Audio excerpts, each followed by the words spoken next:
Hello friends, welcome to quality education और मैं हूं पदम सिंह। प्यारे साथियों, वीडियो मेंस की टेस्ट सीरीज का सॉल्यूशन 10 टेस्ट अपन ने फिनिश कर दिए जो टॉपिक वाइज थे। अब 11वां टेस्ट है और इससे आगे जो 4 टेस्ट और बचे हुए हैं, यानी कि टोटल 15 टेस्ट है। अब ये फुल लेंथ टेस्ट है, यानी सारे टॉपिक जो वीडियो मेंस में पूछे जाने वाले हैं उनके क्वेश्चंस प्रत्येक टेस्ट के अंदर इंक्लूड किए गए हैं। तो अब अपन इसका सॉल्यूशन शुरू करेंगे। 11 नंबर टेस्ट और ये उसका पहला क्वेश्चन है। देखें आप,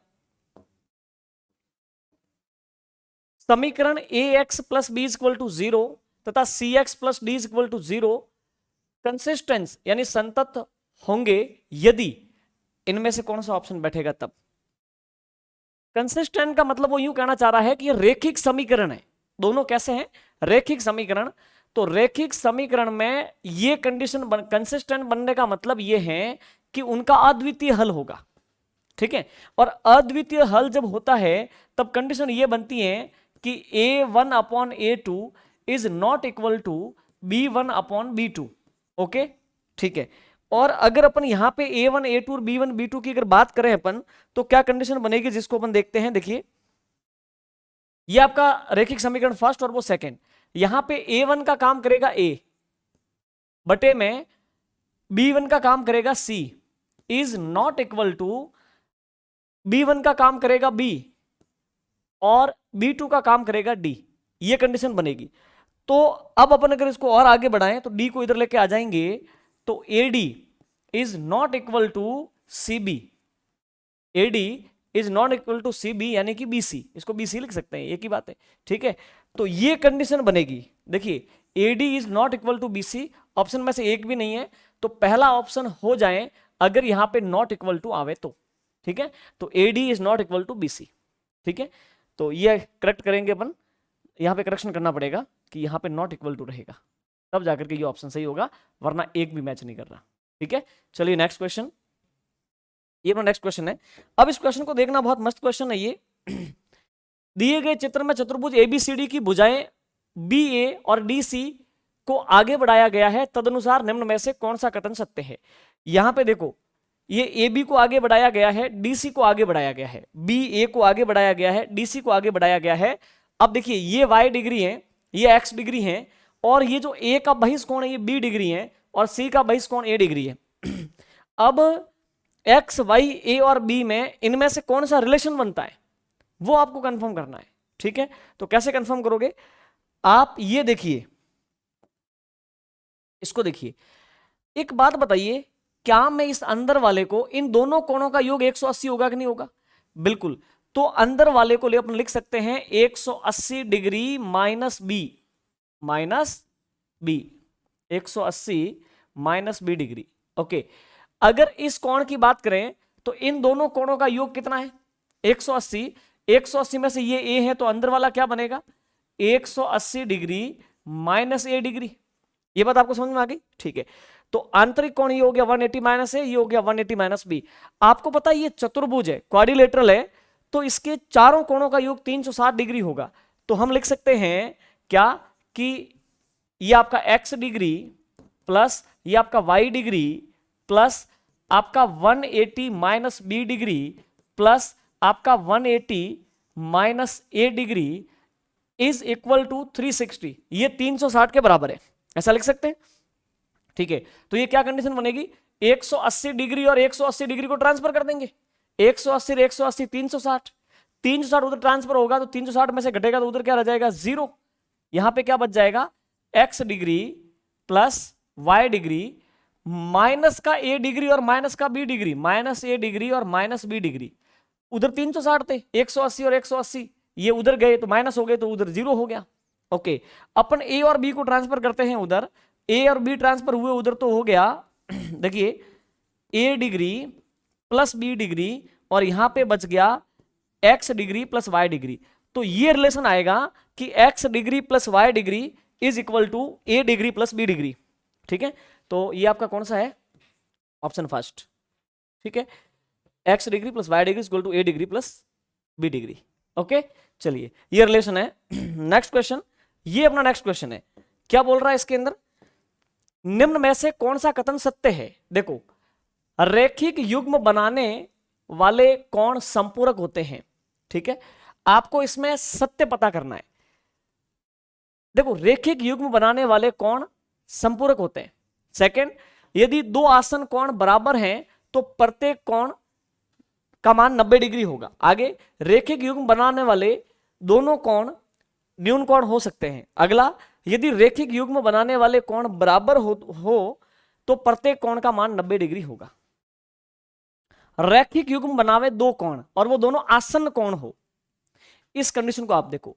रेखिक युग्म बनावे दोनों आसन्न कोण हो, इस प्रकार की कंडीशन पे वो बात कर रहा है। निम्न में से कौन सा सत्य है, इसको आप देखो कि रेखिक युग्म बनाने वाले कोण संपूरक होंगे निश्चित तौर पे, यानी दो कोण मिल करके एक रेखिक युग्म बने।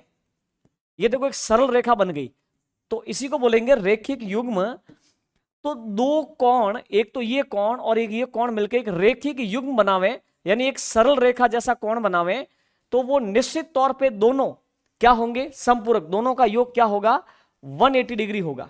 ठीक है, तो पहली बात सही है कि रेखिक युग्म बनाने वाले कोण संपूरक होते हैं। ठीक है, अब दूसरी बात, यदि दो आसन कोण बराबर हैं तो प्रत्येक कोण का मान 90 डिग्री होगा। रेखिक युग्म नहीं बनावे, देखो दोनों कोण आसन कोण है। भाई आसन कोण तो ऐसे भी हो सकता है, ये 60 डिग्री का कोण है, इसके बीच में अपन ने 20 डिग्री और 40 डिग्री कर दिया, दोनों ही आसन है।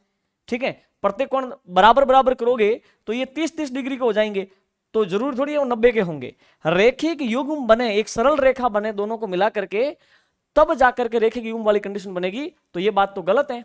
दूसरी बात क्या है, रेखिक युग्म बनाने वाले दोनों कोण न्यून कोण होते हैं? नहीं, रेखिक युग्म बनाने वाले कोण एक न्यून होगा तो दूसरा अधिक कोण होगा। ठीक है, यदि रेखिक युग्म बनाने वाले कोण बराबर होते हैं तो प्रत्येक कोण का मान 90 डिग्री, बिल्कुल ये बात सही है। रेखिक युग्म दो कोण मिलकर बनाएंगे तो एक सरल कोण बन जाएगा, उनके बीच में इस प्रकार की एक रेखा रहेगी। ठीक है, अब यहां पे देखिए आप, अगर रेखिक युग्म के कोण बराबर रहेंगे तो प्रत्येक 90 डिग्री का रहेगा। ये 90 डिग्री का है, यस, ये 90 डिग्री का है, यस। ठीक है, तो ये बात सही है। ठीक है, तो पहला और चौथा इसमें सही है। ओके, ऑप्शन आपका डी राइट आंसर है। ये आपका नेक्स्ट क्वेश्चन है, देखो इसमें क्या बोल रहा है। वो बोल रहा है कि एक लड़का 12 किलोमीटर प्रति घंटा की औसत गति पर स्कूल पहुंचने के लिए 20 मिनट लेता है। यदि उसे 15 मिनट में स्कूल पहुंचना है तो औसत गति उसकी क्या होगी। सिंपल सी बात है, समझो आप, ये उसका घर है, ठीक है, और ये उसका स्कूल है। ओके, 12 किलोमीटर प्रति घंटा की स्पीड से पहुंचे तो उसको 20 मिनट लगते हैं। एक काम करते हैं, 20 मिनट को घंटे में कन्वर्ट कर लेते हैं, 20 में 60 का भाग दे दो, ये हो गया आपका 1/3 घंटा, है ना। तो एक बात बताओ, 12 किलोमीटर प्रति घंटा की स्पीड से चले 1/3 घंटा लगने का मतलब 4 किलोमीटर की दूरी है स्कूल की। ओके, दूरी कितनी है, 4 किलोमीटर, क्योंकि 12 की स्पीड से चलने पर 20 मिनट लगते हैं, 20 मिनट का मतलब 1/3 घंटा, तो 4 किलोमीटर की दूरी है। फिर क्या बोला आगे, वो आगे बोला कि यदि 15 मिनट में सफर तय करना है। ओके, यदि आपका जो टाइम है ना वो 15 मिनट हो, 15 मिनट का मतलब है इसको घंटे में बदल दो, 60 से भाग दे दो। ठीक है, मिनट को घंटे में बदलने के लिए 60 का भाग देते ना। ठीक है, तो ये हो गया आपका 1/4 घंटे। अगर 1/4 घंटे में ये दूरी आपको तय करनी हो, ठीक है, तो किस चाल से चलना पड़ेगा, क्या बोला है, किस औसत गति से चलना पड़ेगा, तो चाल क्या रहेगी। तो एक बात बताओ, दूरी कितनी तय करनी पड़ेगी, 4 किलोमीटर, समय कितना रहेगा, 1/4 घंटे, तो दूरी में समय का भाग दे दो, दूरी में समय का भाग दे दो, तो ये आ गई चाल, 4 ऊपर गया, 4 × 4, 4 चौक 16 किलोमीटर प्रति घंटा।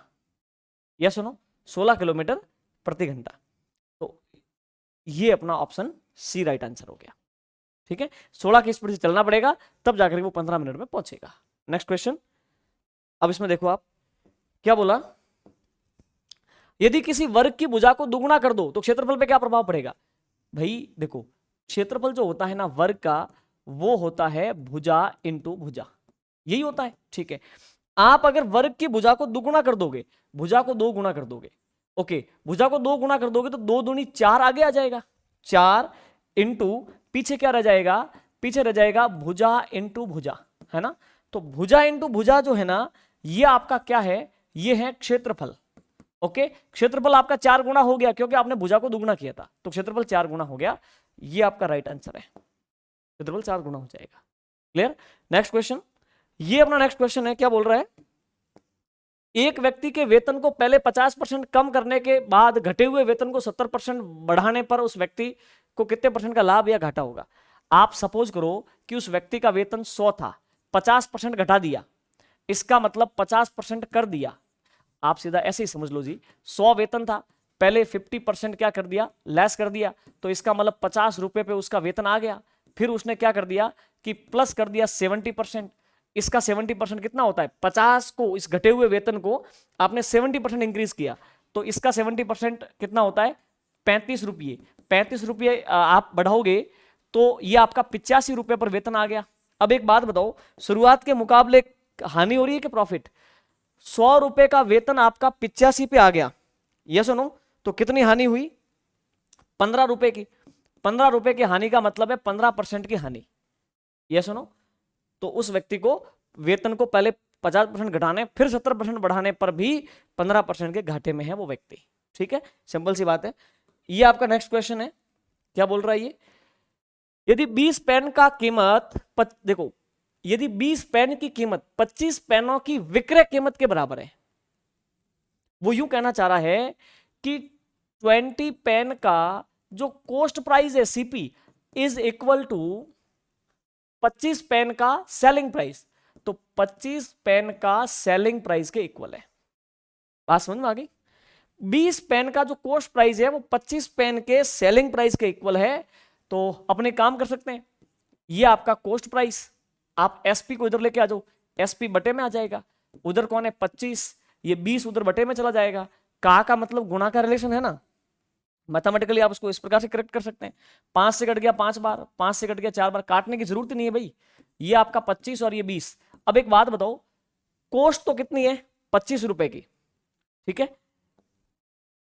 हाँ, कॉस्ट तो आपकी 25 रुपए की है और आप बेच रहे हो 20 रुपए में, तो आपको घाटा हो रहा है कि नहीं हो रहा है, लॉस आपको कितना हो रहा है 5 रुपए का, है ना, किस पर 25 पर। अपन को लॉस का परसेंट लाना है, तो हानि का प्रतिशत कैसे आएगा, 5 रुपए की हानि 25 के ऊपर हुई है इंटू 100, इससे कट गई 4 बार, चारों पंजे, ये 20% का आपको घाटा हो गया। कुल हानि परसेंट कितना है 20%। ठीक है, सिंपल सी बात है। तो इस प्रकार से प्यारे साथियों, और अब अपन आगे बढ़ते हैं, लेते हैं नेक्स्ट क्वेश्चन। इस क्वेश्चन को पढ़ो, ठीक है, ये बोल रहा है कि ए अनुपात बी, रुकिए, यस, ये बोल रहा है ए अनुपात बी समानुपात सी अनुपात डी, तो संख्याएं ए सी और डी विततानुपात में होती यदि ऑप्शन में से क्या होता।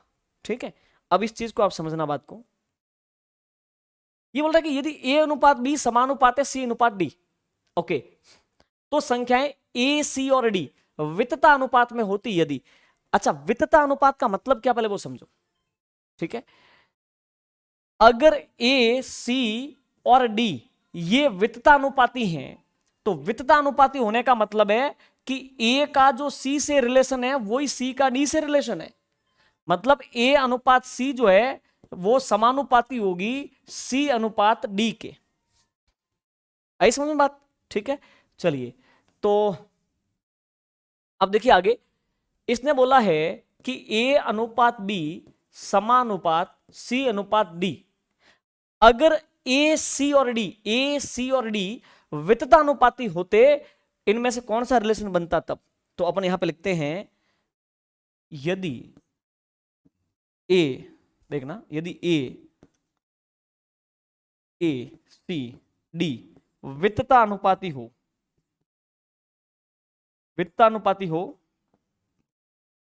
तो रिलेशन ऐसे बनेगा कि ए का जो सी से रिलेशन है वही सी का डी से रिलेशन होगा, तभी ए सी और डी विततानुपाती कहलाएगी। ये सुनो, तो उस कंडीशन में अगर ए सी और डी विततानुपाती हैं, तो ए का जो सी से रिलेशन है वही सी का डी से, तो ए सी अनुपात सी डी। इसका मतलब ये होता कि बी का मान सी के इक्वल होता, तभी तो वित्तानुपाती वाली कंडीशन बनती। तो इसका मतलब बी इज इक्वल टू सी होता, तो जो है यहां पर पे ए सी और डी वित्तानुपात में जाते। ये आपका राइट आंसर है। क्लियर, सिंपल सी बात है। ये आपका नेक्स्ट क्वेश्चन है, ठीक है। अब इसको कैसे सॉल्व करोगे, देखो ये अशांत अनावर्ती संख्या है, ये भी अशांत अनावर्ती संख्या है, और इसका प्लस करना है, इसमें से कौन सा रिजल्ट निकलेगा। ऐसी कंडीशन कभी भी आवे ना तो आप क्या करो, इस प्रकार से लिख दो 0.34। अब यहां पे अशांत अनावर्ती कौन है, 6 7, तो 6 7 6 7 6 7 6 7 6 7, और ये अनंत तक जाएगा, है ना। इसके साथ में जोड़ना है 0.13 और फिर 33। यहां पे अनावर्ती किसकी हो रही, आवर्ती किसकी हो रही है, अशांत आवर्ती संख्या है, अनावर्ती नहीं अशांत आवर्ती संख्या है। आवर्ती किसकी हो रही है, 33 की, 3 3 3 3, और ये अनंत तक जाएगा, है ना। ठीक है, अब आप इनको जोड़ दो, जोड़ना ही तो है, आप यहां शुरू कर दो, ठीक है। ये क्या हो गया, 7 और 3 10, 10 का 0 हासिल का 1, 7 और 3 10 का 0 हासिल का 1, 10 और 11 का 1 हासिल का 1, ठीक है। 6 3 9 10 0 हासिल का 1, और ये 11 हासिल का 1, ये 1 10 तो हासिल का 1, ये 11 तो हासिल का 1, ये 0 तो हासिल का 1, ये 8 और ये 4 और ये पॉइंट, ये 0। देखो 0.48 01 01 01 01, आपको यहाँ 2 0 क्यों आया, आप थोड़ा और उधर से शुरू करते तो यहां पर भी 01 01 वाली कंडीशन बनती, तो इसका मतलब ये हुआ कि 0.48 और 01 रिपीट हो रहा है। रिपीट कौन हो रहा है, 01 रिपीट हो रहा है, तो ये आपका राइट आंसर है। 0.48 01 01 01 01 रिपीट हो रहा है, यस और नो। ठीक है, नेक्स्ट क्वेश्चन, ये अपना नेक्स्ट क्वेश्चन है, क्या बोल रहा है, अच्छा ये किसके बराबर है। अब देखो एक काम करो, 1024, बट ये पॉइंट वाले मसले में बना हुआ है, अपने काम करें पॉइंट को हटावें क्या, 1 2 3 4 और 5 अंकों के बाद पॉइंट है, तो बटे में 5 बार अपन 0 लगाएंगे, 1 2 3 4 5 लगा दिया, ठीक है। अब एक बात बताइए मुझे, ऊपर कौन है, अब 1024 है, 1024 को अपन कह सकते हैं कि ये 4 की पावर 5 है, और बटे में जो 10,000 है इसको, ये कौन है, हाँ 5 0 है ना, तो 10 की पावर 5 बोल सकते हैं कि पावर 1/5, तो अपन कह सकते हैं कि 4/10 की होल पावर 5 है, इंटू 1/5, 5 से 5 गया, 4/10, है ना, ठीक है, 0.4, ये इसका राइट आंसर है, 0.4, ठीक है। तो इस प्रकार से करना है इसको, और अब अपन आगे बढ़ते हैं, नेक्स्ट क्वेश्चन लेंगे, ये अपना नेक्स्ट क्वेश्चन है, ठीक है। अब इस क्वेश्चन को आप पढ़ो,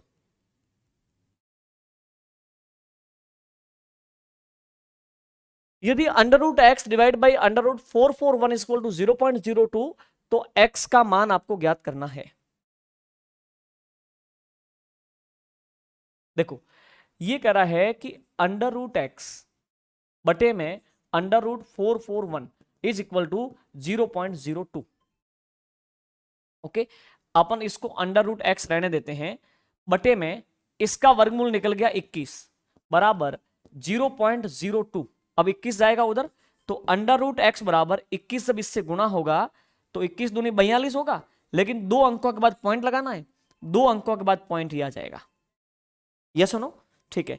अब यहां पे एक चीज समझो आप, कि यहां पे √x का मान आया है, जबकि आपको x का वैल्यू चाहिए, तो आप दोनों तरफ वर्क कर दो, है ना, दोनों तरफ वर्क करोगे तो देखिए √x का वर्ग तो x निकल जाएगा, और इसका वर्ग क्या होगा, 42 का वर्ग होता है 1764, लेकिन वर्ग होने का मतलब है कि 0.42 और 0.42 गुणा होंगे ना, तो 42 42 तो 1764 हो गया, 2 अंक और 2 अंक, 4 अंकों के बाद पॉइंट, 1 2 3 और 4 अंकों के बाद पॉइंट, तो ये आपका आंसर होगा, ठीक है, 0.1764 ये आपका आंसर होगा, क्लियर, सिंपल। नेक्स्ट, ये अपना नेक्स्ट क्वेश्चन है, इसको देखो, ये बहुत अच्छा क्वेश्चन है, ठीक है। अब यहां पे डायरेक्टली इसके फैक्टर करना बहुत टिपिकल है, ऑप्शन से किया जा सकता है, और इसमें यहां पे प्लस होगा ना तभी ऑप्शन प्रॉपर मैच करेगा, इसका आंसर होगा ऑप्शन सी। ऑप्शन से चेक करते हैं, आप इनसे चेक करोगे बैठेगा नहीं, ऑप्शन सी आपका राइट आंसर आएगा। ये 3 गुणनखंड है उसके, गुणनखंड का मतलब है इनको गुणा करेंगे तो वो निकलना चाहिए, अपन करके देख लेते हैं, ठीक है। एक बात बताओ, 4x + 3 4x + 3 इसका मतलब 4x प्लस 3 का होल स्क्वायर करना है ना। तो ये हो जाएगा आपका a square plus B square यानी कि 9 प्लस 2ab यानी कि 24x, और ये मल्टीप्लाई आपका होगा 3x माइनस 5 से। अब इसको इससे मल्टीप्लाई करो तो ये निकलना चाहिए, 3 जब 16 से गुना होगा तो 16 तिया 48 एक्स क्यूब, एक्स स्क्वायर है 3x, एक्स गुना होगा ना एक्स स्क्वायर से तो एक्स क्यूब हो जाएगा। अब 3x इससे गुना होगा तो 9 तिया 27x प्लस ये जब इससे गुना होगा तो 24 इंटू 3 72x स्क्वायर, ठीक है ओके। अब उसके बाद में जब 5 इससे गुना होगा, ठीक है 5 इससे गुना होगा तो 16 पंजे 80, देखिए 80x स्क्वायर ओके। 5 जब इससे गुना होगा 9 से तो 45 और वो माइनस का 45 ओके, माइनस का 45, ठीक है ओके। और 5 जब इससे गुना होगा तो माइनस का okay okay minus into plus minus का 120 एक्स ओके।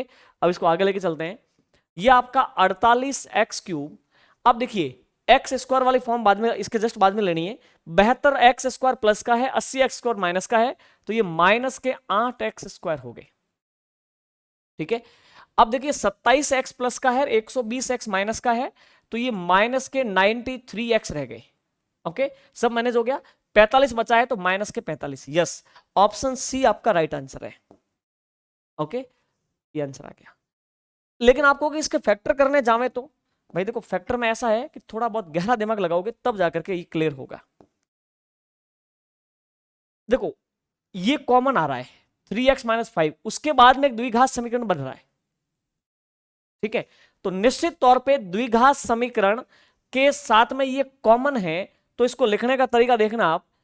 अपन इसको लिख सकते हैं 16x स्क्वायर 3x माइनस 5, ठीक है, प्लस ये 24x है ना, 24x 3x प्लस नहीं सॉरी माइनस माइनस 5, ये 9 है, प्लस का 9 और 3x माइनस 5।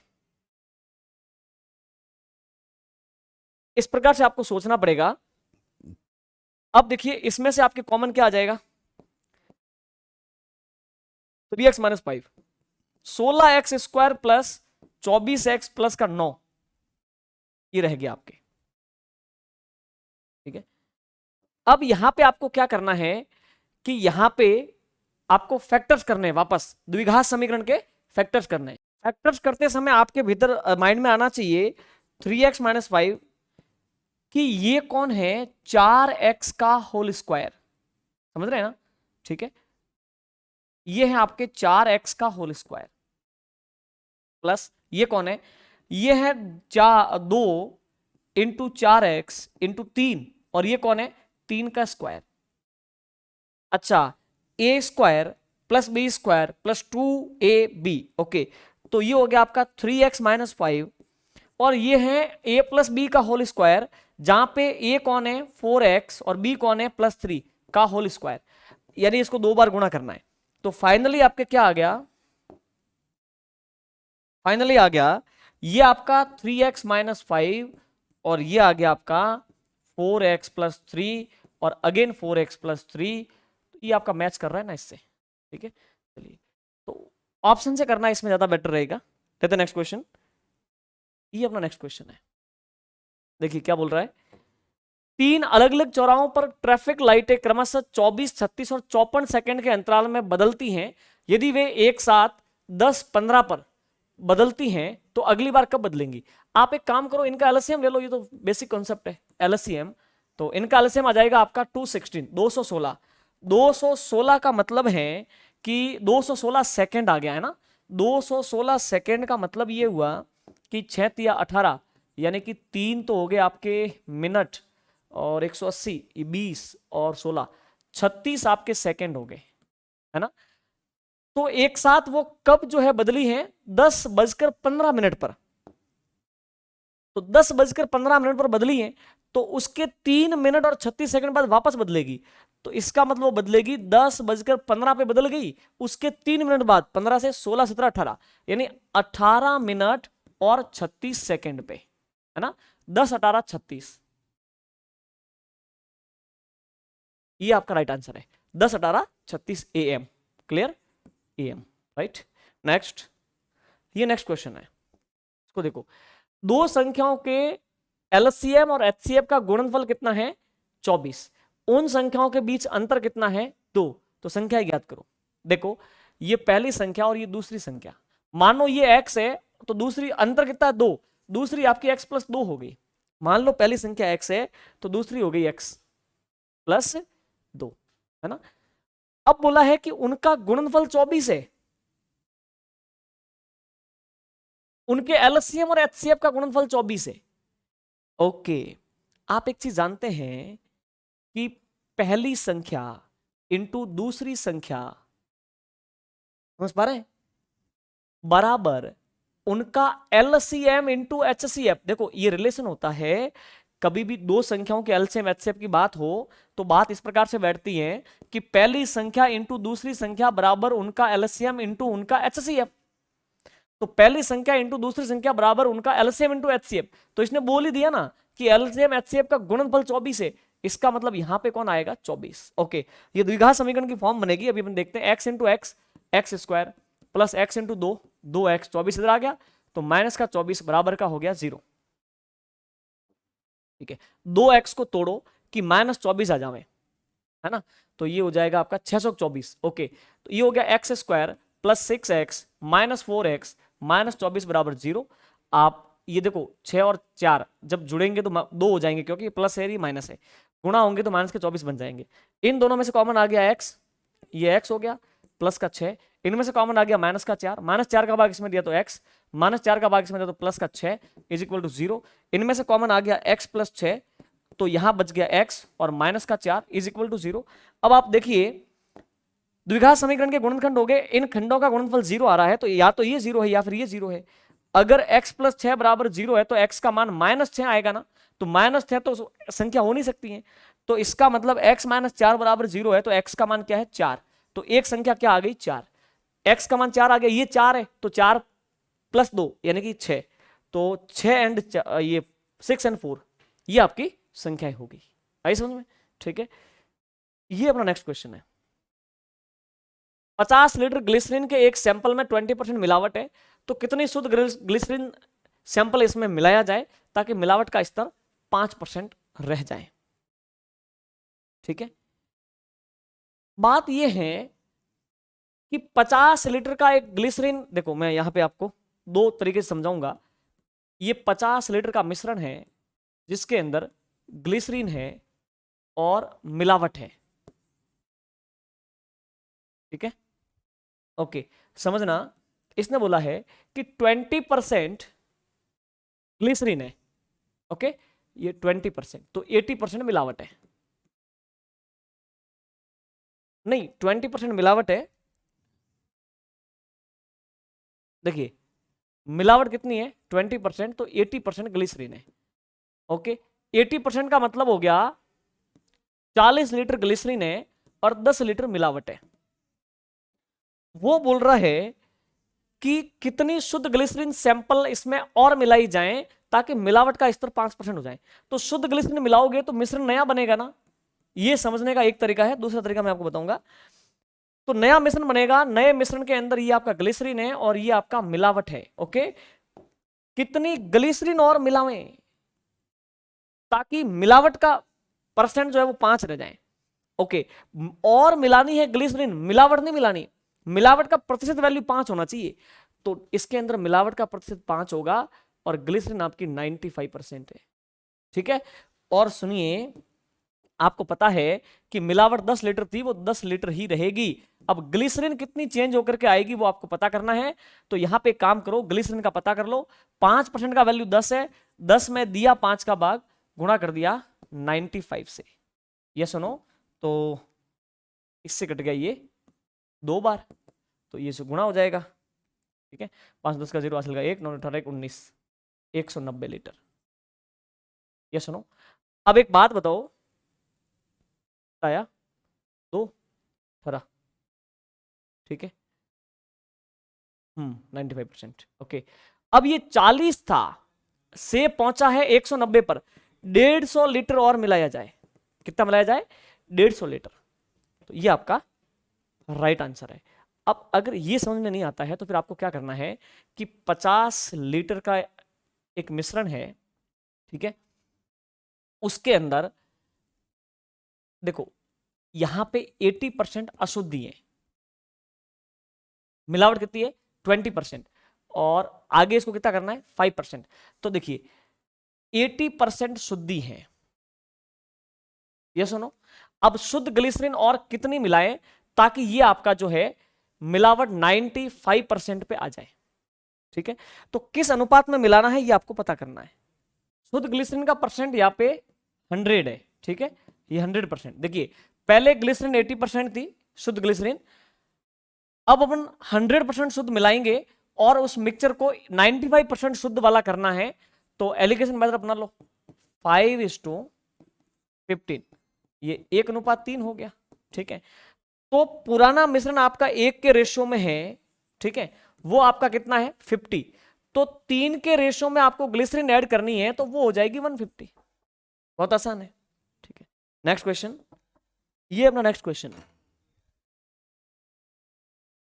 दो विद्यार्थी एक परीक्षा में शामिल होते हैं, एक छात्र को दूसरे से 9 अंक अधिक मिलते हैं, उनके अंकों का योग दोनों के अंकों के योग का 56% है, तो उनका प्राप्तांक क्या है? ओके, दो छात्र है, ये पहला और ये दूसरा, ठीक है। चलिए यहां पे ऐसे बोला गया है कि एक छात्र दूसरे से 9 अंक अधिक मिलते हैं एक को। सुनिए, मान लो इसको मिले हैं x, तो इसको मिले हैं x+9, है ना।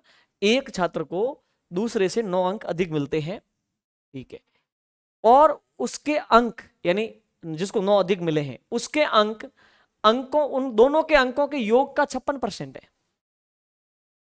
ओके, दोनों के अंकों का योग का 56% है दूसरे वाले के अंक। आई समझ में बात?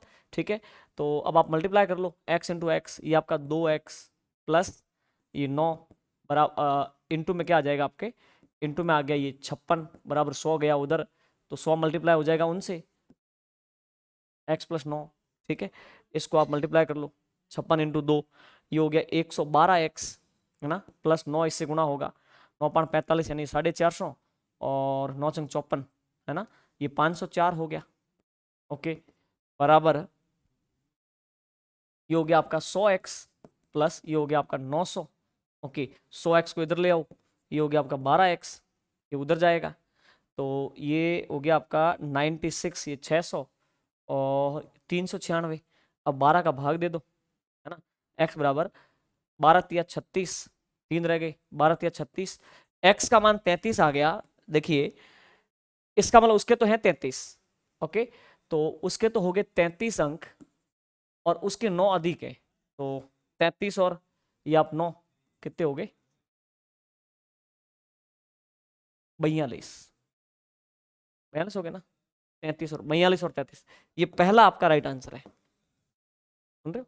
ठीक है, 33 और उसमें आपको उसके 9 ऐड करने हैं, ठीक है, तो 42 हो जाएंगे। क्लियर? नेक्स्ट क्वेश्चन, ये अपना नेक्स्ट क्वेश्चन है, ठीक है। क्या बोल रहा है वो? किसी वस्तु के विक्रय मूल्य का 4% उसके क्रय मूल्य के 5% के बराबर है, पुनः विक्रय मूल्य का 20% उसके क्रय मूल्य के 20% से 120 रुपए अधिक है, क्रय मूल्य और विक्रय मूल्य का अनुपात बताओ। अच्छा, इसके लिए अपन को यहां से लगा करके इस बात का कोई मतलब ही नहीं है, सीधा ही हो जाएगा, ठीक है। उसने क्या बोला कि ये तो आपका कॉस्ट प्राइस है और ये आपका सेलिंग प्राइस है। वो बोल रहा है कि किसी वस्तु के विक्रय मूल्य का 4%, सेलिंग प्राइस का 4% इज इक्वल टू क्रय मूल्य का 5%, क्रय मूल्य का 5%। इनका अनुपात लाना हो तो बहुत आसान हो, 4:5 हो जाएगा। तो क्रय मूल्य और विक्रय मूल्य का अनुपात, देखो क्रय मूल्य और विक्रय मूल्य का अनुपात 4:5 हो जाएगा, आगे की बात का कोई मतलब ही नहीं है। ये अपना नेक्स्ट क्वेश्चन है। एक पंखे का सूची मूल्य 20% की छूट के साथ में 150 रुपए, ग्राहक को कितनी अतिरिक्त छूट दी जाए ताकि शुद्ध मूल्य 108 रुपए हो जाए। वो यूं कह रहा है कि एमआरपी जो है ना, एमआरपी वो 150 रुपए है उसकी पंखे की, और ये 20% के डिस्काउंट के साथ है। ये पंखा जो है 20% की छूट मिलेगी इस पर। एक बात बताओ, अगर आप डिस्काउंट देते हो 20%, तो 20% किसका होगा? 150 का। ये हो गया आपका 30 रुपए, तो आपका मूल्य आ गया 120 रुपए पर आ गया। लेकिन वो ये कह रहा है कि अतिरिक्त छूट कितनी दी जाए ताकि शुद्ध मूल्य 108 रुपए हो जाए। इस पर और कितना छोड़ें कि 108 रुपए का शुद्ध मूल्य हो जाए। अब एक बात बताओ, तो आपकी जो अतिरिक्त छूट रहेगी ना, देखो अतिरिक्त छूट वो कितनी रहेगी? एक पहली छूट 20% से मूल्य आ गया 120 पर, लेकिन 108 रुपए शुद्ध मूल्य चाहिए, तो अभी आपको 12 रुपए और तोड़ने। ये सुनो, अब एक बात बताइए, 12 रुपए आपको और छूट देनी है, अतिरिक्त छूट किस पर? 120 पर, इंटू 100, ये आपका 10% हो गया। ठीक है, 10% की छूट होगी और एक्स्ट्रा, तो नन ऑफ दीज हो गया। उनमें से कोई नहीं, ये आंसर मैच ही नहीं कर रही, इनमें से कोई नहीं। 10% की एक्स्ट्रा छूट दोगे तब जाकर के मूल्य 108 पर आएगा। ये नेक्स्ट क्वेश्चन है।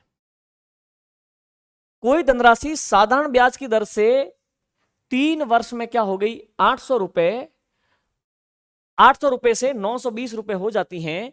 यदि ब्याज की दर 3% बढ़ा दी जाए तो समान अवधि में वह राशि कितनी हो जाएगी? इसके लिए तो आपको बहुत इजी वे में आप इस पर विचार कर सकते हो, तो कोई बड़ी बात नहीं है, डायरेक्टली हो जाएगा। अच्छा, 3 सालों में 800 रुपए कहां पहुंचे? 920 पर पहुंचे, साधारण ब्याज पर।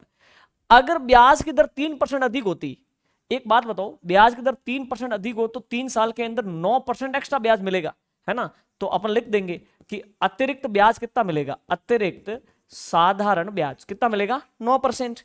तो अपन कह देंगे कि मूल आपका 800 था, तो 800 का 9% देख लो, यानी कि 72 रुपए आपको और एक्स्ट्रा मिल जाएंगे। ये सुनो, तो आपका जो 920 रुपए ना, उसमें 72 और जोड़ दो, यानी कि 992 रुपए, 992 रुपए आपका टोटल राशि हो जाएगी। सिंपल सी बात है। ओके, नेक्स्ट, ये आपका नेक्स्ट क्वेश्चन है। इसमें क्या बोल रहा है? कोई धनराशि चक्रवृद्धि ब्याज की दर से पहले वर्ष के अंत में 650, दूसरे वर्ष के अंत में 676 हो जाती हैं, तो वो धनराशि क्या है? सुनो, ठीक है, पहले वर्ष के अंत में कितनी हो गई? 650। दूसरे वर्ष के अंत में कितनी हो गई? 676। इनका अंतर देख लो, 26 रुपए का अंतर है। कितना अंतर है? 26 रुपए का। पहले साल के अंत में तो पहुंचा था धन 650 पर, और अगले साल के अंत में पहुंचा 676 पर, 26 रुपए का ब्याज मिला। ये दूसरे साल का ब्याज है, और आपको पता है चक्रवृद्धि ब्याज के अंदर पहले साल का मिश्र धन दूसरे साल के लिए मूलधन का काम करता है। तो दूसरे साल तो 26 रुपए ब्याज मिला है, उसका मूल कौन था? 650। तो आप दर बहुत आसानी से ला सकते हो। दर आपकी कैसे आ जाएगी कि 26 रुपए का ब्याज 650 के ऊपर मिला है, इंटू 100। ठीक है, 0 से 0 कट गया, है ना? और 13 दूनी 26, 13 पंजे 65, और 5 दूनी 10, 2 दूनी 4, 4% का आपका क्या है? ब्याज दर है। अब पहले साल का मिश्र धन 650 है। अब ये प्रिंसिपल और ये अमाउंट फर्स्ट ईयर का है ना, मूलधन आप 100% मान लो, तो मिश्र धन आपका 104% हो गया। क्यों? क्योंकि ब्याज आपका 4%, दर आपकी 4% आ रही है। वो पहले साल का मिश्र धन प्रतिशत में 104 है, लेकिन रुपयों में 650, तो 650 रुपए 104 के बराबर हैं। ये आपके लिए सुराग है, प्रिंसिपल लाना है। 650 में 104 का दिया भाग गुणा किया 100 से, तो ये आपका आ जाएगा 625 रुपए। ये सुनो, ये आपका राइट आंसर है। क्लियर? ठीक है, तो इस प्रकार से अपन इसको कर सकते हैं। ओके, अब अपन इसमें आगे बढ़ते हैं और लेते हैं नेक्स्ट क्वेश्चन। ये अपना नेक्स्ट क्वेश्चन है। ओके, अब इस क्वेश्चन को तसल्ली से पढ़ो। लिखा हुआ है, यदि x अनुपात y 3:1 हो तो x³ minus y³ x³ plus y³ क्या होंगे? सिंपल सी बात है, x की जगह 3 रख दो, y की जगह 1 रख दो। x की जगह 3 रखा, 3 का क्यूब, माइनस y की जगह 1 रखा, 1 का क्यूब, अनुपात x की जगह 3 रखो, 3 का क्यूब, प्लस y की जगह 1 रखो, 1 का क्यूब। ठीक है, 3 का क्यूब कितना हो गया? 9, 9 में से 1 गया। अरे भाई 3 का क्यूब 27, 27 में से 1 गया। 3 का क्यूब 27 प्लस 1, तो ये हो गया 26 अनुपात ये 28, 2 से कट गया ये 13 अनुपात ये 14। राइट आंसर है 13 अनुपात 14। ठीक है, चलिए नेक्स्ट क्वेश्चन, ये नेक्स्ट क्वेश्चन है। भिन्न 4/9 के प्रत्येक पद में क्या जोड़ें कि यह 2/3 हो जाए? आप एक काम करो, ऑप्शन से कर लो, 1 जोड़ दो। 4/9 में क्या जोड़ें कि ये 2/3 हो जाए? इसमें 1 जोड़ो, इसमें 1 जोड़ो, ये हो गई आपकी 5, है ना, और ये हो जाएगी आपकी 10, तो भिन्न हो जाएगी 1/2। उसने क्या बोला है? 2/3 हो जाए, तो ये तो मैच ही नहीं कर रहा, पहला ऑप्शन फ्लॉप। ठीक है, दूसरा देखो, 6 जोड़ के देखो, 4 के अंदर 6 जोड़ो, 9 के अंदर भी 6 जोड़ो, तो ये तो हो गया आपका 10, और इसमें 6 जोड़ा तो ये 15, 5 से कट गया 2 बार, 5 से कट गया 3 बार। यस, 2/3 करने के लिए 6 जोड़ा जाए प्रत्येक पद में, सिंपल है। ठीक है, बाकी आप x से भी कर सकते हो जी, 4 प्लस x जोड़ा जाए, 9 प्लस x जोड़ा जाए, ये 2/3 हो जाएगी। अब इसको क्रॉस मल्टीप्लाई करके x का वैल्यू लेके आ जाओ, 4 तिया 12, है ना, प्लस 3 इंटू एक्स 3x, 9 दूनी 18 प्लस 2x, 2x इधर आ गया, तो ये हो गया आपका x, और ये उधर चला गया, तो 18 में से 12 जाएगा तो 6, x का मान 6 यानी 6 जोड़ा जाए। क्लियर है? ठीक है, नेक्स्ट क्वेश्चन, ये अपना नेक्स्ट क्वेश्चन है, इसको समझो। ये बोल रहा है कि ए बी सी ने एक व्यापार शुरू किया, 5:6:8 के अनुपात में इन्होंने पूंजी निवेश की। यदि उन्होंने 5:3 और 12 के अनुपात में लाभ प्राप्त किया तो उन्होंने अपनी पूंजी अवधि, देखो पूंजी अवधि किस अनुपात में निवेश की? इसमें यूं लिखा जाना था कि पूंजी किस अवधि के किस अनुपात में निवेश की है। ठीक है, एक बात बताओ, ए है, बी है और सी है। ठीक है, इन्होंने धन कितना निवेश किया है? अगर धन की बात करें तो इन्होंने 5:6:8 में धन निवेश किया है। आपको पता लाभ का अनुपात कैसे आता है? पूंजी इंटू समय, पूंजी इंटू समय। तो समय तीनों का पता नहीं है, तो अपने काम करते हैं कि इसने x माह के लिए या x वर्ष के लिए, इसने y वर्ष के लिए और इसने z वर्ष के लिए धन निवेश किया। तो अब हो गया पूंजी इंटू समय, पूंजी इंटू समय, पूंजी इंटू समय। और ये बोल रहा है कि ये जो लाभ का अनुपात आया है पूंजी इंटू समय, पूंजी इंटू समय, ये लाभानुपात क्या होना चाहिए?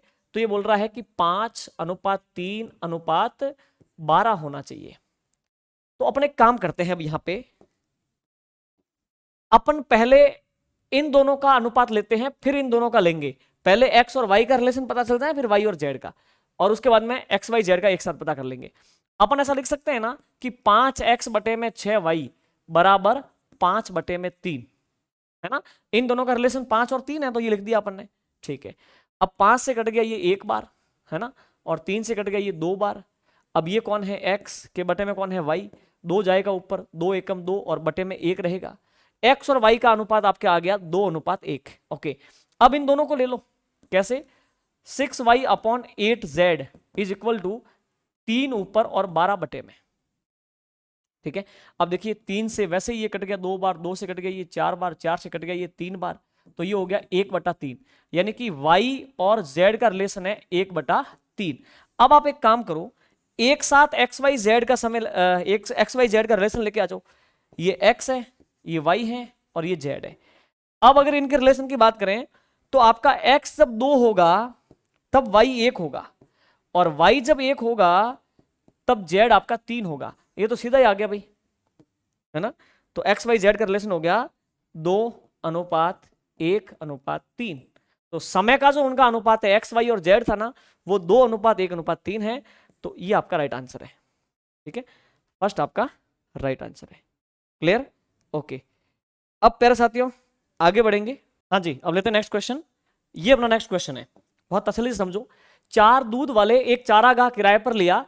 एम ने 16 गाय 3 महीने के लिए, एन ने 20 गाय 4 महीने के लिए, ओ ने 18 गाय 6 महीने के लिए, पी ने 42 गाय 2 महीने के लिए चराई। किराए की राशि एम का हिस्सा 2400 रुपए है, तो ज्ञात करो ओ का हिस्सा क्या है। ठीक है, कौन कौन लोग हैं? एक तो है एम, एन, ओ और पी, ठीक है। ये तो आपका एम है, ये आपका एन है, ये आपका ओ है और ये आपका पी है, ठीक है। चलिए, अब एम ने 16 गाय 3 माह के लिए, तो पूंजी इंटू समय, पार्टनरशिप जैसा कॉन्सेप्ट है, ओके। और एन ने 20 गाय 4 माह के लिए, इसने 20 गाय जो है वो 4 महीने के लिए चराई, और ओ ने 18 गाय 6 माह के लिए, ओके, 18 गाय 6 महीने के लिए, पी ने 42 गाय 2 महीने के लिए, ठीक है। चलिए, अब इसको आप काट दीजिए, ठीक है। तो 2 से कट जाएगा ये, बस 2 से कट गया ये 3 बार, 2 से कट गया ये 2 बार, और 2 से कट गया ये 8 बार, पुनः 2 से कट गया ये 4 बार, और ये 2 कट गया, और 2 से कट गया ये 9 बार, और 2 से कट गया ये 21 बार। तो यहाँ पे रह गया 4 तिया 12 अनुपात ये 20 अनुपात 9 तिया ये 27 अनुपात ये 21, ठीक है। ये इनके किराए का अनुपात होगा, यस और नो, ठीक है। अब इसमें वो क्या बोल रहा है आगे कि एम का हिस्सा 2400 रुपए है, इस किराए के अंदर एम का जो हिस्सा है वो है आपका 2400 रुपए। तो किसका हिस्सा पता करना है? हिस्सा पता करना है आपको ओ का, ठीक है। तो एक काम करो, एम का हिस्सा 2400 रुपए, इसका मतलब 12 इकाई 2400 के बराबर है, ठीक है। ओ का हिस्सा इन्हें 27 का पता करना है, तो 2400 में 12 का भाग दे दो भाई, 12 इकाई का मान 2400 है, 2400 में 12 का भाग दिया और गुणा कर दिया 27 से, है ना। इससे कट गया ये 200 बार, है ना। ये हो गया 5400 रुपए, ठीक है। 2400 रुपए, 5400 आएगा, ये जीरो एक्स्ट्रा लग गया यहाँ पे, ठीक है ना। ये आपका 5400 रुपए, ठीक है। तो इस प्रकार की बात है प्यारे साथियों, ओके। अब नेक्स्ट क्वेश्चन लेते हैं, ये अपना नेक्स्ट क्वेश्चन है। 300 रुपए प्रति किलो की कीमत वाली चाय पत्ती को, यानी कि चाय को 200 रुपए किलो वाली चाय के साथ मिलाएं, किस अनुपात में, ताकि उनकी कीमत 225 रुपए किलो की हो जाए। भाई आपके पास 300 रुपए किलो की, 300 रुपए केजी क्या मैटर पड़ा है, आपके पास 200 रुपए केजी का मैटर पड़ा है, इसको 225 रुपए केजी का करना है। चलो सीधा लिखो, 300 का मैटर है, 200 का मैटर है, 225 का करना है, इसको क्रॉस अंतर ले लो, इसका 25 हो गया, इनका 75 हो गया, 25 एकम 25, 25 तिया 75, 1:3 में उनको मिलाया जाए, ठीक है। 1:3 में मिलाया जाए। 1 किलो ले लो 300 वाला, 3 किलो ले लो 200 वाला, आप चेक कर लो, 300 वाला 1 किलो लिया तो कीमत बनी 300 रुपए, और 3 किलो 200 वाला लिया 600 रुपए कीमत बनी, कीमत हो गई 900 रुपए, और माल कितना हो गया 3, तो ये हो गया आपका 600, ओके, 900, और ये हो गया 4 किलो, 4 किलो आपका 900 है, तो 900 में 4 का भाग दे दो, ये आपका क्या आ जाएगा 225, क्लियर। तो इस प्रकार से अपने चेक बैक कर लिया। नेक्स्ट क्वेश्चन, ये आपका नेक्स्ट क्वेश्चन है, इसको देखना, एक रेलगाड़ी और एक प्लेटफॉर्म बराबर लंबाई के हैं, इसको तसल्ली समझना, पिछले वाला क्वेश्चन तो बहुत ही आसान था। ये तो एक प्लेटफॉर्म, ओके, और ये रेलगाड़ी, ये समान लंबाई के हैं।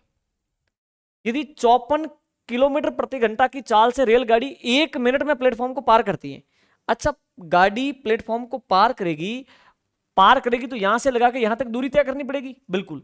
और चाल क्या है, चाल है 54 किलोमीटर प्रति घंटा, इसको आप 5/18 से गुणा कर लो, 5/18 से गुणा कर लो, तो ये मीटर प्रति सेकंड में आ जाएगी, ठीक है। तो 18 तिया 54, 5 तिया 15, ये हो गया 15 मीटर प्रति सेकंड, ओके। यानी ये गाड़ी 54 की स्पीड से चल रही है, 54 किलोमीटर प्रति घंटा की स्पीड चल रही है, इसका मतलब 15 मीटर पर सेकंड की स्पीड से चल रही है, और इसको पार करने में 1 मिनट का समय लेती है। यहां से यहां तक चलने में, प्लेटफॉर्म को पार करने का मतलब यहां से यहां तक चलना में समय लेती है 1 मिनट, 1 मिनट का मतलब है 60 सेकेंड। अच्छा, तो दूरी कितनी है, दूरी 60 सेकेंड को 15 से गुणा कर लो, 900 मीटर की टोटल दूरी है, 900 मीटर यहां से लगा के यहां तक की दूरी है। तो आपको पता करना है रेलगाड़ी की लंबाई कितनी है। आपको पता है कि 900 में से 450 मीटर का तो प्लेटफॉर्म है और रेलगाड़ी कितनी है 450 मीटर की, है ना। तो ये आपका राइट आंसर है, रेलगाड़ी की लंबाई है 450 मीटर। क्लियर। ये नेक्स्ट क्वेश्चन है, देखना। एक मोटरसाइकिल सवार 39 किलोमीटर की दूरी को 45 मिनट में तय करता है। ये मस्त क्वेश्चन है। एक मोटरसाइकिल सवार 39 किलोमीटर की दूरी 45 मिनट में तय करता है। पहले 15 मिनट में x किलोमीटर प्रति घंटा की चाल से, आगामी 20 मिनट तक दुगुनी चाल से और शेष दूरी पहली चाल से पूरी करता है। तो x का मान आपको लाना है। एक काम करो, ये मानो यहां से यहां तक आपका डिस्टेंस है, इसने बोला 39 किलोमीटर है। ओके, अब क्या कंडीशन बोल रहा है कि टोटली 45 मिनट में इसको तय कर देता है। ओके, 45 मिनट्स में यहां से वहां पहुंच जाएगा। पहले 15 मिनट x किलोमीटर प्रति घंटा की स्पीड से चलेगा। देखो स्पीड क्या है x किलोमीटर प्रति घंटा और समय कितना है 15 मिनट। एक काम करो, इस 15 मिनट को घंटे में बदल दो, तो 15 में 60 का भाग दे दो, 1/4, 1/4 घंटे में। यानी कि पहले वो x की स्पीड से, x किलोमीटर प्रति घंटा की स्पीड से 1/4 घंटे चलता है। ठीक है, प्लस आगे वो क्या करता है 20 मिनट, इसको घंटे में बदलो, 20 मिनट का मतलब है कि बटे में 60 का भाग दे दो, 1/3 घंटे। वो आगे 1/3 घंटे किस स्पीड से चलता है, दुगुनी चाल से चलता है। ये x किलोमीटर प्रति घंटा चालती है, अब दुगुनी चाल करेगा तो चाल हो जाएगी 2x, है ना। तो चाल इंटू समय, ओके, प्लस शेष दूरी पहले वाली चाल से चलता है। अब एक बात बताओ, अब समय कितना बचा है, समय 15 मिनट और 20 मिनट, 35 मिनट खत्म हो गए। अब केवल 10 मिनट बचे। 10 मिनट का मतलब है 1/6 घंटे। अब आगे 1/6 घंटे में स्पीड पुरानी वाली है जो पहले थी, यानी x की स्पीड है।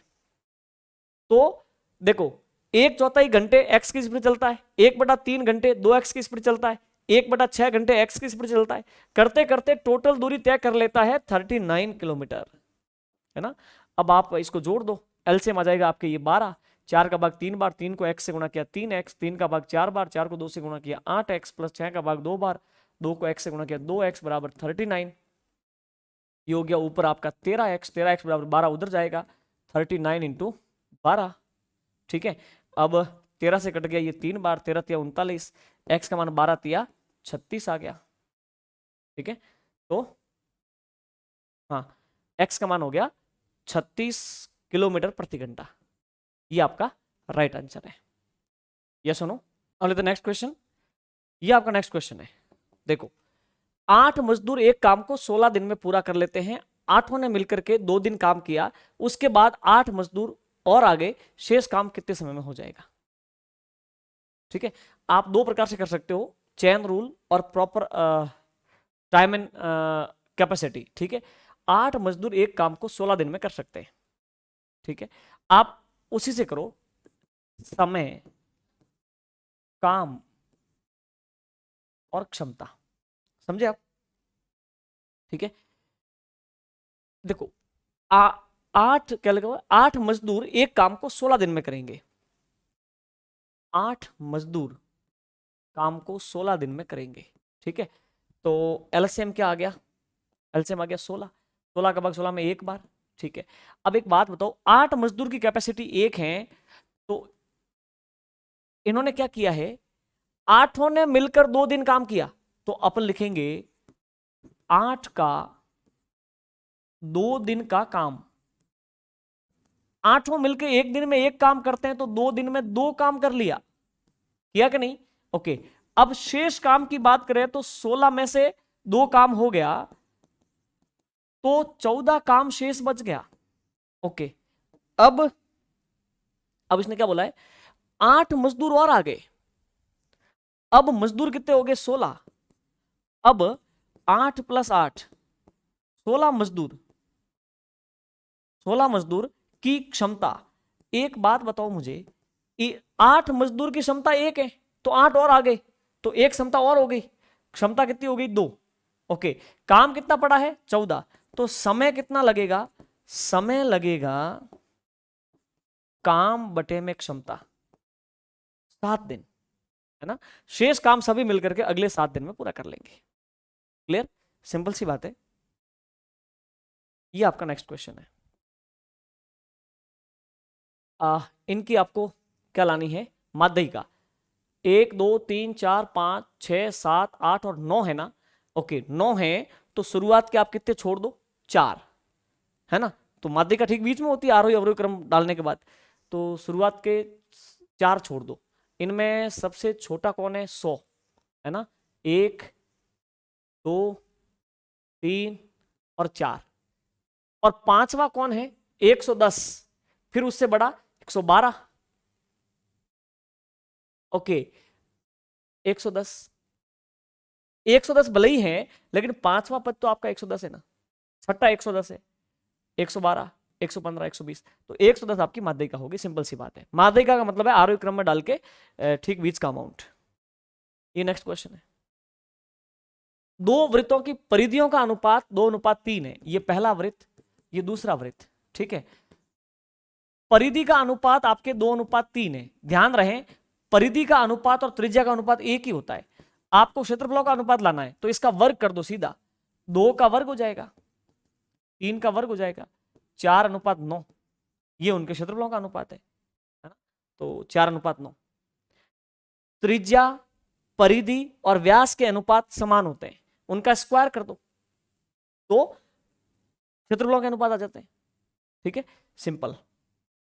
ये नेक्स्ट, किसी बहुभुज का आंतरिक कोण उसके बाह्य कोण से दुगुना है तो बहुभुज की भुजाओं की संख्या कितनी है। एक बात बताओ, ये बहुभुज है, आंतरिक कोण 22 कोण से दुगुना है, ये अगर 1 है तो ये कितना है, 2। अब एक बात बताइए, दोनों मिलकर के 180 है ना, दोनों मिलकर के 180 है, तो 180 में 2 और 1 3 का भाग दे दो, है ना, गुणा कर दो 2 से, तो पहला कोण आ जाएगा, मतलब सॉरी आंतरिक कोण आ जाएगा, तो 120 ही हो गया। और बाह्य कोण क्या हो जाएगा, ओके बाह्य कोण हो जाएगा 180 में 3 का भाग दे दो, ये तो आंतरिक है, ओके और गुणा कर दो 1 से, 60 डिग्री। ये सुनो, ये आपके हो गया 60 डिग्री और ये हो गया आपके 120 डिग्री। ओके, भुजाओं की संख्या लानी है, भुजाएं कितनी है। अब एक बात बताओ, सभी 22 कोण मिला करके कितने होंगे, आपको पता है सभी 22 कोण मिला करके 360 डिग्री उनका योग होता है। मैं 6 का भाग 60 का भाग दे दो, इसका मतलब 6 भुजाएं हैं। भुजाओं की संख्या कितनी है, 6 है। क्लियर, ओके नेक्स्ट लेते हैं। ये अपना नेक्स्ट क्वेश्चन है, देखो क्या बोल रहा है इसमें, निम्न में से कौन सा कथन असत्य। ओके, प्रत्येक वृत्त का एक केंद्र होता है, हाँ जी ये तो राइट है। वृत्त पर स्थित कोई 2 बिंदुओं को मिलाने वाला रेखाखंड त्रिज्या कहलाता है। अच्छा एक बात बताओ तो, वृत्त पर कोई भी 2 बिंदु मिलाओगे तो त्रिज्या थोड़ी होगा, केंद्र से परिधि को मिलाते हो तो त्रिज्या होता है, ये आपका असत्य है ना। तो यही आपका राइट आंसर है। वृत्त पर स्थित प्रत्येक बिंदु केंद्र से समान दूरी पर होता है, बिल्कुल। वृत्त की परिधि पर स्थित कोई भी बिंदु केंद्र से समान दूरी पर होता है। वृत्त का केंद्र सदैव वृत्त के व्यास पर स्थित होता है, ये बात सही है। वृत्त का जो केंद्र है वो हमेशा व्यास पर स्थित होता है, भले ये व्यास हो, ये व्यास हो, ये व्यास हो, ये व्यास हो, व्यास पर स्थित होता है। ठीक है, तो ये बात गलत है कि वृत्त पर स्थित कोई भी 2 बिंदु यानी परिधि पर कोई भी 2 बिंदु को मिलाओगे तो त्रिज्या थोड़ी मिलेगी, सिंपल सी बात है। ठीक है, तो प्यारे साथियों ये था अपना फुल लेंथ टेस्ट, यानी कि सारे टॉपिक इसमें इंक्लूड होते हैं, और टेस्ट नंबर 11 फिनिश हुआ। अब अपन मिलेंगे टेस्ट नंबर 12 के अंदर, और आप में से वे लोग जो मैथ्स के बेसिक कॉन्सेप्ट को समझना चाहें, मैथ्स का कंप्लीट कोर्स एप्लीकेशन पर अवेलेबल है, तो आप जो है बहुत नॉमिनल रेट पे है, वहां से परचेज कर सकते हैं। बहुत बेसिक टू एडवांस वहां पे हमने समझाया है, जिनका मैथ्स बिल्कुल जीरो है वो भी मैथ में हीरो हो जाएगा। ठीक है, मिलते हैं हम नेक्स्ट सॉल्यूशन में टेस्ट नंबर 12 के। Good bye.